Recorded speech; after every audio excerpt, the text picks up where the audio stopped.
Hi hello నమస్తే welcome to spicy crunch. ఇవాళ మనం చేసుకోబోయే రెసిపీ నల్ల చందువ ఫ్రై. మనకి ఇది మార్కెట్లో చాలా ఈజీగా అవైలబుల్గా ఉంటుందండి. ఈ చిన్న చందువల టేస్ట్ చాలా బాగుంటుంది. మనం మొత్తం ఫిష్ని ఫ్రై చేసుకోవచ్చు. ఇందులో ముళ్ళు కూడా చాలా తక్కువగా ఉంటాయి అండ్ మొత్తం ఫిష్ని ఫ్రై చేస్తున్నాం కాబట్టి పిల్లలు కూడా దీన్ని చూడగానే చాలా ఇష్టపడి తింటారు. సో మనం లేట్ చేయకుండా ఇంకా రెసిపీలోకి వెళ్ళిపోవడమా? చందువ ఫ్రైకి కావాల్సిన పదార్థాలు ఏంటో ఇప్పుడు చూద్దాం. కడాయి పెట్టుకుని వేడైన తర్వాత ధనియా 1 టీ స్పూన్, జీరా 1 టీ స్పూన్, ఎండుమిర్చి 2 లేదా మీ కారానికి తగ్గట్టు తీసుకోండి. ఈ ఇంగ్రీడియంట్స్ అన్ని లో ఫ్లేమ్ మీద మనం బాగా వేయించుకోవాలి అండి. ఇవన్నీ బాగా వేగిన తర్వాత గసగసాలు 1 టీ స్పూన్ వేసుకుని రోస్ట్ చేసుకోవాలండి. గసగసాలు రోస్ట్ అయిన తర్వాత స్టవ్ ఆఫ్ వేసుకుని చల్లారించుకోవాలండి. తర్వాత దాన్ని మిక్సీ జార్లోకి కానీ రోల్లోకి కానీ ట్రాన్స్ఫర్ చేసుకోవాలి. నేనైతే ఇక్కడ రోల్ యూజ్ చేస్తున్నాను. ఈ ఇంగ్రీడియంట్స్ అన్నీ చల్లారిన తర్వాత రోల్లోకి ట్రాన్స్ఫర్ చేసుకుని చూపిస్తున్న విధంగా కచ్చిపిచ్చిగా దంచుకోవాలి. మరీ ఫైన్ పౌడర్ అయితే చేసుకోకూడదండి. కచ్చిపిచ్చిగా ఉంటేనే ఆ టేస్ట్ బాగుంటుంది. సో ఇలా కచ్చిపిచ్చిగా అయిన తర్వాత మనము వెల్లుల్లిపాయలు 6 నుంచి 8 రెబ్బలు, అల్లం 1 చిన్న ముక్క తీసుకుని మళ్ళీ దంచుకోవాలి. అల్లం వెల్లుల్లి బాగా మెత్తగా ముద్దలాగా దంచుకోవాలి. ఇప్పుడు మనం దంచుకున్న ముద్దని బౌల్లోకి ట్రాన్స్ఫర్ చేసుకుని మీ రుచికి తగినంతగా కారం, ఉప్పు వేసుకోండి. నేనైతే ఇక్కడ 1 టీ స్పూన్ వాడుతున్నాను. పసుపు 1 చిటికెడు, సగం నిమ్మ చెక్క తీసుకోండి. సన్నగా తరిగిన కొత్తిమీర, పుదీనా, పచ్చిమిర్చి ఇవి కూడా వేసుకోవాలి. నేనైతే స్ప్రింగ్ ఆనియన్ వేసాను, మీరు వద్దు అనుకుంటే స్కిప్ చేయండి. ఆయిల్ కూడా కొంచెం వేసి అన్నీ బాగా కలిసేలాగా కలుపుకోవాలి. కలిపిన మసాలాలో వాష్ చేసి పక్కన పెట్టుకున్న ఫిష్ని వేసి బాగా మసాలా పట్టేలా కలుపుకోవాలి.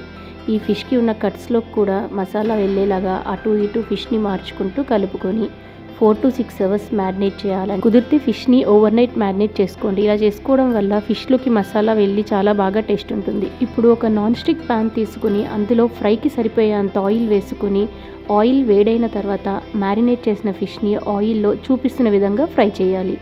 మధ్య మధ్యలో స్పూన్తో ఫిష్ మీద ఆయిల్ వేసుకుంటూ లో ఫ్లేమ్లో ఫిష్ని అటు ఇటు తిప్పుతూ జాగ్రత్తగా ఫ్రై చేయాలి. ఈ ఫిష్ ఫ్రై మొత్తం మనం లో ఫ్లేమ్లోనే ఫ్రై చేయాలండి. మీడియంలో కానీ హై ఫ్లేమ్లో కానీ ఫ్రై చేయడం వల్ల మసాలా మాడిపోతుంది. అలానే ఫిష్ కూడా లోపల వరకు కుక్ అవ్వదు. సో మనం కొంచెం ఓపికగా లో ఫ్లేమ్లోనే ఫిష్ కుక్ చేసుకోవాలి అండి. ఫ్రై చేసిన ఫిష్ని పక్కన పెట్టుకుని మిగిలిన ఆయిల్లో సన్నగా తరిగిన 10 వెల్లుల్లి రెబ్బలను యాడ్ చేసి బాగా ఫ్రై అయ్యే వరకు ఉంచుకోవాలి. ఇందులో కట్ చేసిన స్ప్రింగ్ ఆనియన్ యాడ్ చేయాలండి. స్ప్రింగ్ ఆనియన్ యాడ్ చేయడం వల్ల టేస్ట్ చాలా బాగుంటుంది. సన్నగా తరిగిన 2 పచ్చిమిర్చిలను యాడ్ చేస్తున్నాను. మీకు స్పైసీగా కావాలి అంటే ఇంకొక 2 యాడ్ చేసుకోండి. పచ్చిమిర్చి బాగా వేగిన తర్వాత పుదీనా వేసుకోవాలండి. నేను ఫ్లేవర్ కోసం కరివేపాకు కూడా యాడ్ చేస్తున్నా, మీరు అవసరం లేదనుకుంటే స్కిప్ చేసుకోండి. ఇవన్నీ ఫ్రై అయిన తర్వాత 1 టీ స్పూన్ కారం, కొత్తిమీర యాడ్ చేసుకుని లో ఫ్లేమ్లో ఫ్రై చేసుకోండి.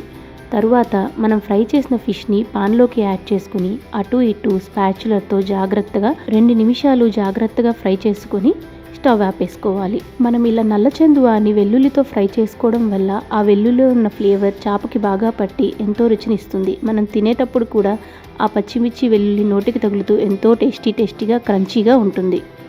తరువాత కొంచెం కొత్తిమీర, పుదీనాతో గార్నిష్ చేస్తే మన సూపర్ నల్ల సందువ ఫ్రై రెడీ అయినట్టే. ఇది విడిగా తిన్నా లేదా సాంబార్ రైస్తో తిన్నా చాలా చాలా టేస్టీగా ఉంటుందండి. దీన్ని పిల్లలు కూడా చాలా ఇష్టంగా తింటారు. మీరు కూడా ఈ ఫిష్ ఫ్రైని మీ ఇంట్లో ట్రై చేసి హ్యాపీగా ఎంజాయ్ చేయండి. ఇలాంటి మరిన్ని వీడియోస్ కోసం please like, share and do subscribe to our channel spicy crunch.